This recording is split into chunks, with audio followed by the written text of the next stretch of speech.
ছেলেরে প্রশ্ন করে, তোর কাছে তোর বউ বড় না আমি বড়? আছে না নাই? এটা একটা প্রশ্ন হইল।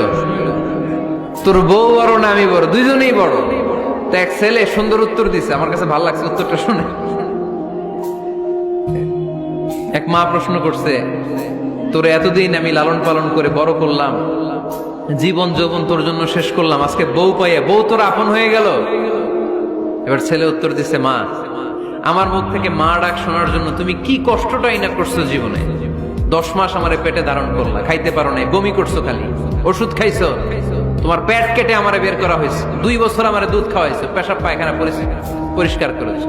বয়স যখন 3-4 তখন তোমার আমি মা ডাকছি, এই মা ডাকটা শোনার জন্য তুমি এত কষ্ট করছো। আর আরেকবারের মাইয়া এই ঘরে আইসাই তোমার মা ডাকা শুরু করছে।